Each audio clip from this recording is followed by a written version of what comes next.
Baik, Assalamualaikum warahmatullahi wabarakatuh. Waalaikumsalam warahmatullahi wabarakatuh.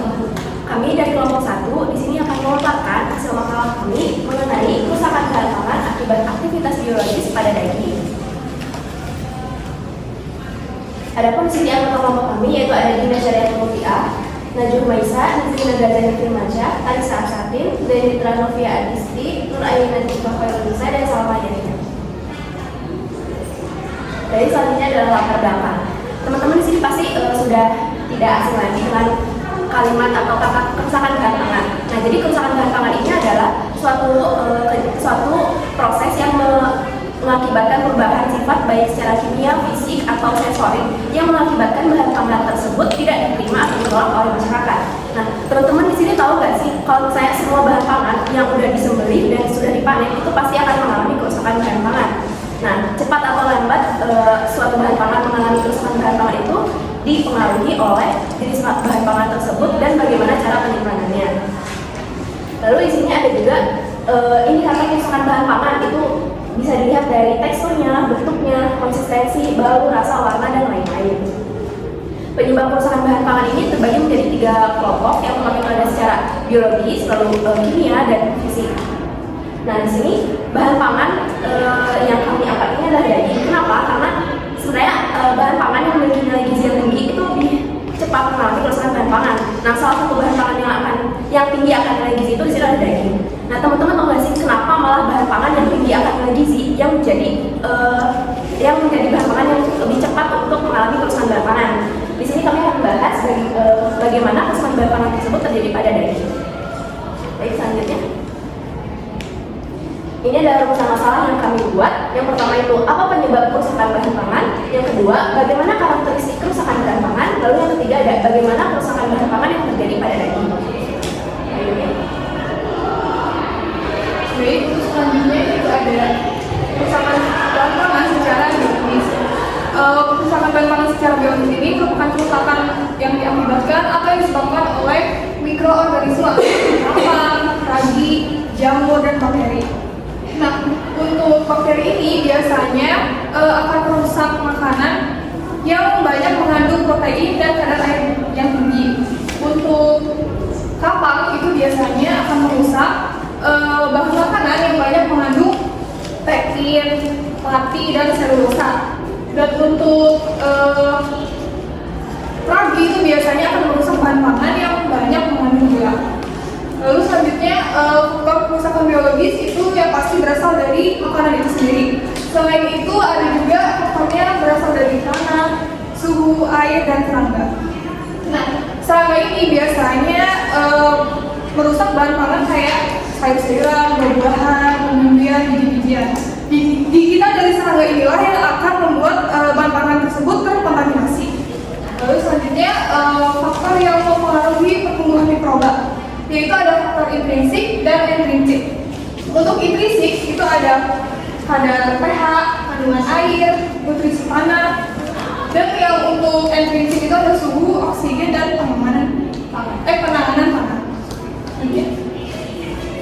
Selanjutnya ada karakteristik kerusakan bahan pangan secara biologis. Pertama itu ada karbohidrat. Nah, karbohidrat ini tuh akan berubah menjadi warna lebih putih atau hijauan, tekstur yang berair, berlendir, dan berbau. Hal ini diakibatkan oleh mikroorganisme yang memiliki enzim ekstraseluler. Lalu selanjutnya protein. Nah, protein ini kalau pada protein cair itu teksturnya akan lebih encer, berbentuk gumpalan. Nah, kalau pada daging atau ikan itu akan berubah menjadi warna lebih pucat, berbau busuk, tekstur lebih lembek. Nah, hal ini terjadi karena bakteri Staphylococcus aureus.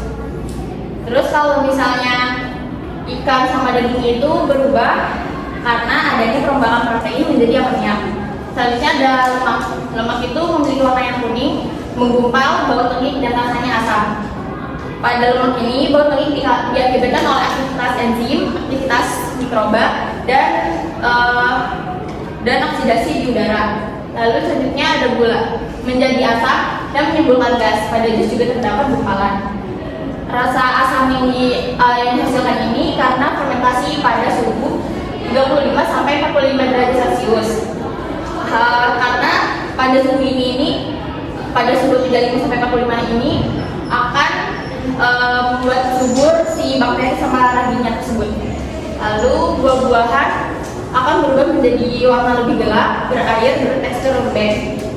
Diakibatkan oleh hanyir atau jamur, tetapi bisa juga karena bakteri. Selanjutnya ada sayur-sayuran bertekstur lembek, lunak, dan berair. Karena mempunyai enzim lipid seperti selulasa dan pektinase yang berperan merusak dinding sel sayuran. Selanjutnya ada makanan kaleng. Kalengnya akan mengembung, penyok, bau busuk, dan terdapat warna hitam pada makanannya. Mikroorganisme yang ada pada makanan kaleng yaitu Clostridium botulinum.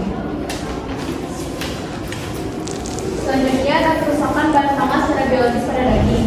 Bahan pangan sumber protein hewani seperti daging merupakan salah satu bahan pangan yang mudah mengalami kerusakan atau peristemofil. Nah, kerusakan daging secara biologis ini penyebab umumnya itu karena pertama tumbuhnya mikroorganisme di dalam daging. Karena tumbuhnya mikroorganisme di dalam daging ini sehingga mudah mengalami kerusakan. Seperti yang teman-teman harus ketahui, kalau di dalam daging itu nggak cuma ada zat gizi yang baik buat manusia aja, tapi buat pertumbuhan mikroorganisme gitu. Terus yang kedua adalah lingkungan yang tidak memiliki sanitasi yang baik. Misalkan suhu yang digunakan pada tempat penyimpanan daging, terus tingginya kadar air dalam daging juga salah satu faktor pendukung mikroba tumbuh secara masif di dalam daging. Lalu yang ketiga, aktivitas enzim salah satunya terjadi penuaan daging.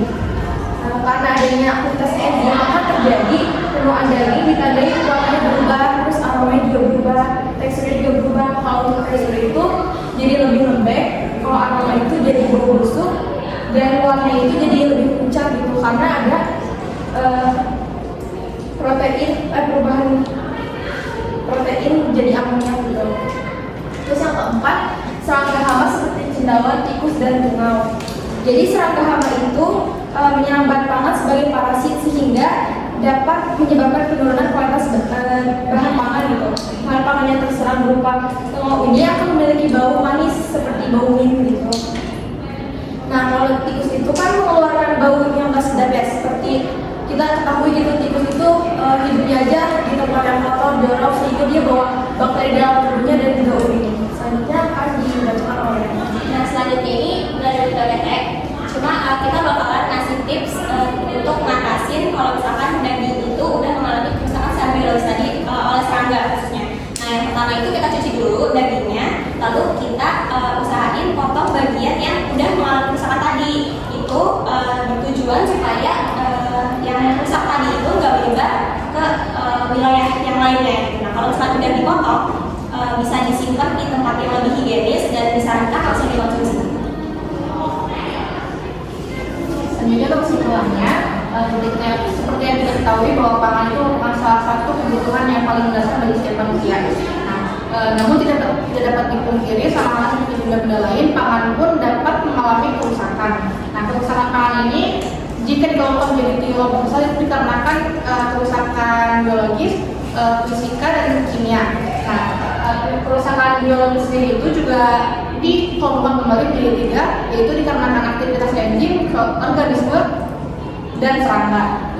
Nah, serangga di sini itu bisa jadi parasit tentu juga. Nah, bahan pangan yang rusak ini seperti yang tadi dijelaskan oleh rekan kita itu disebabkan oleh sanitasi yang kurang baik dan suhu lingkungan yang tidak sesuai dengan standar seharusnya makanan tersimpan.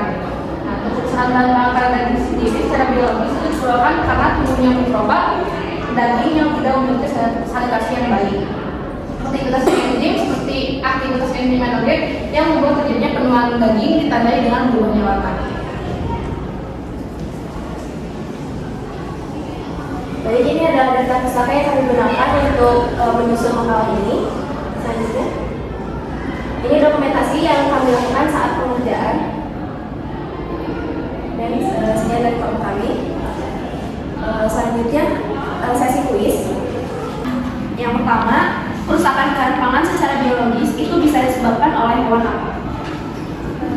Nama saya Adina dari kelas 7 dari kelompok 4. Saya melihat itu ada serangga, terus ada tikus juga, sama ada tuhan atau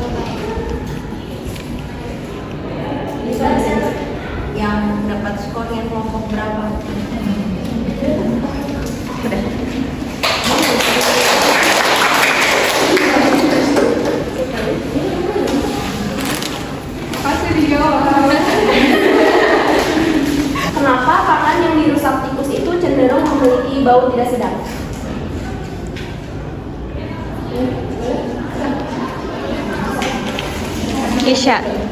Berdiri aja kan kalau misalkan Bisa kalian ada yang mempersilahkan izin jawab karena tikus seperti yang dijelaskan tadi sama si sama Najwa, karena tikus itu hidupnya di tempat yang kotor, jadi kan makanan apa yang dia makan banyak bakteri, jadi sehingga pas dia mati langsung bau. Benar gak? Karakteristik kerusakan bahan pangan secara biologis pada daging adalah karakteristiknya jika dagingnya itu udah mengalami kerusakan bahan pangan.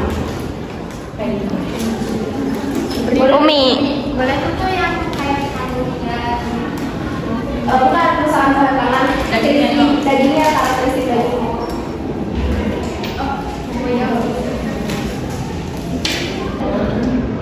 Jadi ada perubahan warna itu karena hama cendawan, tikus, tungau. Nah kalau si cendawan itu tuh tadi menimbulkan bau yang manis gitu. Terus tikus itu tadi kan karena parasit ya, dia menimbulkan bau yang tidak sedap. Terus jadi berwarna kehitaman karena tumbuhnya mikroorganisme. Lalu sama mungkin itu aja udah. kan Kaila dari kelompok 2 mau sedikit nambahin kalau misalkan daging yang membusukkan itu bakal ada lendir sama ada kapangnya gitu.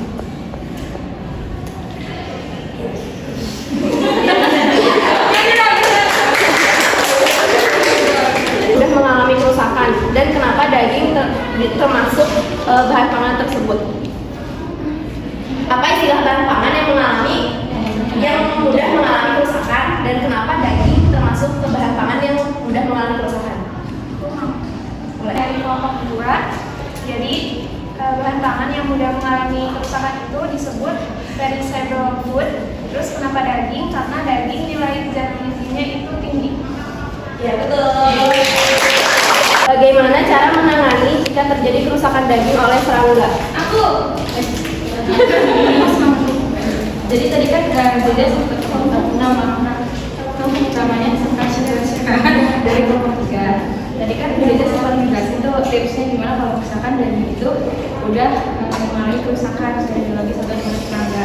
Jadi itu pertama dicuci dulu dagingnya, terus dipotong daging yang udah terkena si serangga itu rusak gitu. Terus nanti disimpan di tempat yang higienis atau langsung dikonsumsi. Ya betul. Dah. Baik, sekian dari kelompok 1. Mohon maaf bila ada salah dalam perkataan dan perbuatan. Terima kasih sudah mendengarkan. Wassalamualaikum warahmatullahi wabarakatuh.